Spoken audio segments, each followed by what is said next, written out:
আমরা আমাদের দেশের ওলামায়ে কেরাম জোটবদ্ধ হতে গিয়ে দুইটা ভাগ হয়ে গিয়েছিলাম। এটা তো আর লুকানোর কিছু নাই। জোটবদ্ধ হয়েছি তো নির্বাচনের জন্য, কথা ঠিক কিনা? আমরা কেউ কারো আকীদা নিয়ে আসার জন্য, আদর্শবান হওয়ার জন্য কি জোটবদ্ধ হয়েছি? যদি বলা হয় মওদুদিবাদের সাথে একাত্মতা করে ভুল করেছি, মওদুদিবাদ, আমি মনে করি নেতৃত্ব থেকে নিয়ে একদম কর্মী পর্যন্ত বাংলাদেশ খেলাফত মজলিসের একটা ফর্দ পাওয়া যাবে না যে মওদুদিবাদের আদর্শকে নিয়ে আদর্শ হিসেবে গ্রহণ করেছে, কথা ঠিক কিনা? তারপরেও কেন আজকে প্রয়োজন দেখা দিল আমাদের এই আলোচনা সভার আয়োজন করার?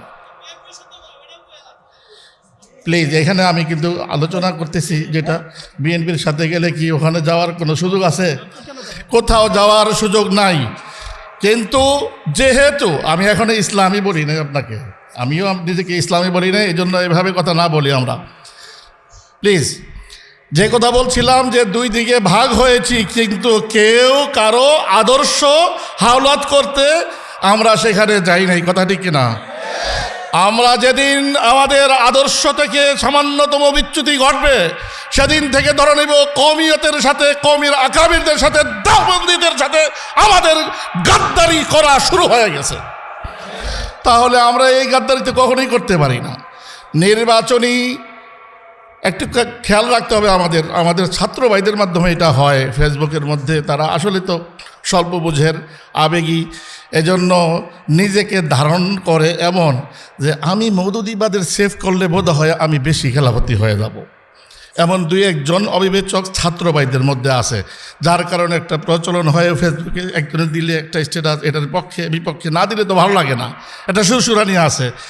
সেইখান থেকে আমাদের ছাত্র ভাইদের মধ্যে ভুল বুঝাবুঝির তৈরি হতে পারে, এই জন্য এই আয়োজন, কথা ঠিক কিনা? যেন কোনো ধরনের ভুল বুঝাবুঝি না হয়।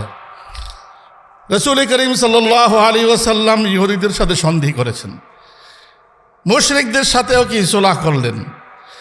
রাজনৈতিক জীবনে রাসূল করিম সাল্লাল্লাহু আলাইহি ওয়াসাল্লাম এগুলো যেমন করেছেন, আদর্শের ক্ষেত্রে কতটা সচেতন ছিলেন। হযরত ওমর রাদিয়াল্লাহু তাআলা আনহু একদিন, সকলেই জানেন এই ঘটনা, এক ইহুদি আলেম তার কাছ থেকে কয়েকটি তাওরাতের পাতা পেয়েছেন, ওটা মুড়িয়ে নিয়ে রাসূলের কাছে আসছেন। ভালো লাগছে কথাগুলো, এটা পেশ করেছেন রাসূল করিম সাল্লাল্লাহু আলাইহি ওয়াসাল্লামের সামনে। ফাতামাআরা ওয়াজহু রাসূলিল্লাহি সাল্লাল্লাহু আলাইহি ওয়াসাল্লাম, রাসূল করিম সাল্লাল্লাহু আলাইহি ওয়াসাল্লাম রাগে গোসায় চেহারা একদম কি হয়েছে, লাল হয়ে গেছে, আর বলেছে ইবনে ওমর ইবনুল খাত্তাব, লাউ কানা মূসা ইবনে ইমরান হাইয়া লামা ইয়াসআহু ইল্লা আন ইয়াত্তাবিআনি। আজকে যদি মূসা আলাইহিস সালাম জীবিত থাকতেন, আদর্শের প্রশ্নে আমাকে ইত্তেবা করা ছাড়া কোনো গতান্তর ছিল না। এই তো হলো হাদিস। বিধায় আমাদের সর্বোচ্চ সতর্ক থাকতে হবে। আদর্শের ব্যাপারে আমাদের সামান্যতম ছাড় দেওয়ার সুযোগ ছিল না, এখনো নাই, ভবিষ্যতেও কেউ দিব না ইনশাআল্লাহ। আসলে যদি আরও একটু গোড়ায় যাই, তাহলে আমরা কারা, আপনারা কারা? আমরা গণতন্ত্রের কোনো পথযাত্রী নই। কোনোভাবেই কোনো আলেমে দিন, কওমি আলেম গণতন্ত্রের মাধ্যমে ক্ষমতায় যাবে আর তার মাধ্যমে দিন কায়েম করবে, এলায়ে কালিমাতুল্লাহ করবে, এটা আমাদের বিশ্বাস হতে পারে না। তাহলে কেন করি? নিজেদেরকে উপযুক্ত বানানোর জন্য করি, রাজনীতি বোঝার জন্য করি। প্রশাসন যদি হাতে আসে, দেশ যদি হাতে আসে, তাহলে চালাবো কিভাবে, এটার জন্য আমাদের কোনো ইনস্টিটিউশন নাই, কোনো মাদ্রাসা নাই, যেখানে কোনো সরকারি বেসরকারি কোনো ব্যবস্থা নাই, যেখানে গেলে আমাকে দিন কায়েম করার এলায়ে কালিমাতুল্লাহর পদ্ধতিগুলো শিখিয়ে দেবে, এগুলো নাই। কোরআন হাদিসে ভরা, কিন্তু এগুলো হাতে কলমে শিক্ষা দেওয়ার ব্যবস্থা নাই। এই মজবুরির কারণে আমরা গণতান্ত্রিক পন্থায় গিয়ে এই অলিগলিগুলো শুধু চিনার চেষ্টা করতেছি ইজতিরারি হালতে। ইজতিরারি হালত তখনই ইজতিরারি হালতের হুকুমের মধ্যে থাকবে যেটাকে কি খুব বেশি মজা নিয়ে করা হবে না। ইল্লা মান ইযতুররা গায়রা বাগিন ওয়ালা আদিন, মজবুর হয়েছি এই জন্য শিখছি, শিখার নিয়তে এই গণতন্ত্রের এই রাজনীতির চর্চা করছি ঠিক, কিন্তু এটা কি আমি এতে সন্তুষ্ট হয়ে করছি না, করছি আলাহ কালিমাতুল্লাহর জন্য। আর যদি এটাকে নিয়ে করছেন না, এটাই কি পদ্ধতি, এটাই জেহাদ, এটাই ছাওরা, এটাই ছাওরা ইসলামী, তাহলে কি আপনারা কেউ একজনও তার সাপোর্ট দিবেন? দিবেন না।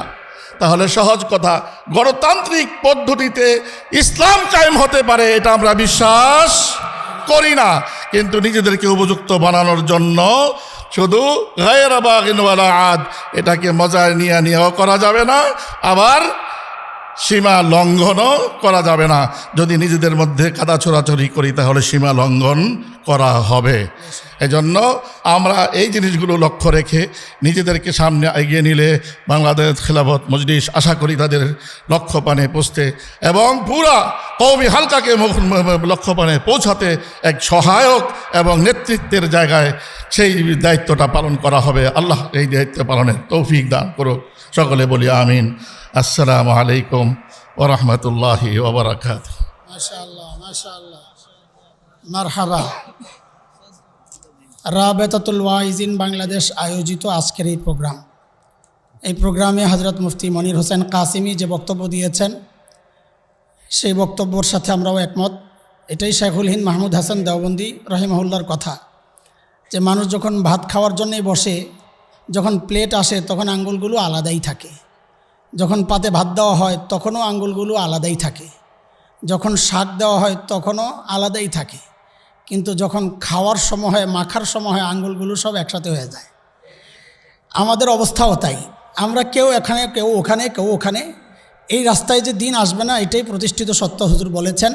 কিন্তু যখন দিন কায়েমের চূড়ান্ত অবস্থা চলে আসবে, তখন আর আঙ্গুলগুলো, এই দলগুলো আমরা বিচ্ছিন্ন বিক্ষিপ্ত থাকবো না, সব একসাথে হইয়া খাওয়া শুরু করবো ইনশাআল্লাহ। আল্লাহ কবুল করেন। আমাদের হযরতের বক্তব্যের সময় একটা ব্যাড সাউন্ড হয়েছিল, আমরা অত্যন্ত দুঃখিত। আমরা হযরতের কাছে ক্ষমা প্রার্থী। হযরত জন্য এটা কোনো কিছু মনে না করে, এত মানুষের মধ্যে কে একটু কথা বলেছে, আমরা এই কথাটাকে আমাদের এই পুরো আলোচনা থেকে সরাইয়া দিলাম। মুসলমানদের পারস্পরিক একজনের প্রতি আরেকজনের ভালোবাসা এবং বিদ্বেষ, এগুলা প্রদর্শনের নীতিমালা রসুল পাক সাল্লাল্লাহু আলাইহি ওয়াসাল্লাম এখানে উল্লেখ করেছেন। ভালো অবস্থা, সুসময় এবং দুঃসময়, নিজেদের মধ্যে পারস্পরিক সুসম্পর্ক এবং কোনো পরিস্থিতির কারণে নিজেদের মধ্যে দূরত্বের সম্পর্ক, এই উভয় অবস্থায় পারস্পরিক আচরণ কেমন হবে এটা রসুল পাক সাল্লাল্লাহু আলাইহি ওয়াসাল্লাম আমাদেরকে সুস্পষ্টভাবে শিখিয়েছেন। আমরা মনে হয় সুসময়েও আমরা ভুলে যাই আল্লাহ রসুলের আদর্শের কথা, আবার নিজেদের মধ্যে কোনো কারণে একটু দূরত্ব সৃষ্টি হলে সেই সময় আমার কেমন সম্পর্ক বজায় রাখতে হবে সেটাও আমরা ভুলে যাই। এই জন্য আমি হাদিসটা সকলের সামনে তুলে ধরলাম। আল্লাহ রসুল এটাই বলতেছেন যে যার সাথে তোমার ভালো সম্পর্ক, সেই ভালো সম্পর্কের সুবাদে তার প্রতি নিজের এত বেশি ভালোবাসা প্রদর্শন করো না, এবং ভালোবাসা প্রদর্শন করতে গিয়ে এমন কিছু বলো না, এমন কিছু তার কাছে জাহের করো না যে কোনো কারণে যদি তার সাথে কখনো কোনো দূরত্ব সৃষ্টি হয় তখন সেটা তোমার সমস্যার কারণ হয়ে যায়।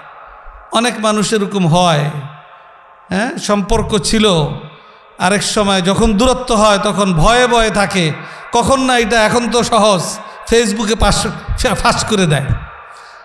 এই যে অবস্থাটা আল্লাহ রসুল কত আগে বলছেন, এটাকে সামনে রাখা। এর চাইতে দ্বিতীয়টা আরও বেশি গুরুত্বপূর্ণ। ওয়াবগিজ বাগিজাকা হাওনাম্মা আসা আন ইয়াকুনা হাবিবাকা ইয়াওমাম্মা।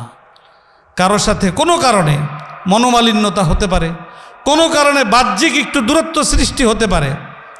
আমরা তো সর্বশেষ আখের আমরা তো ঐক্যবদ্ধ, ওলামায়ে হাক্কানি, ওলামায়ে দেওবন্দি, কওমি মাদারসের সাথে সংশ্লিষ্ট, হক হাক্কানিয়াতের সাথে সংশ্লিষ্ট। কারো কোনো বিষয়ের মধ্যে দ্বিমত, কোনো ভিন্ন মত, এগুলা তো বিভিন্ন সময় হতেই পারে।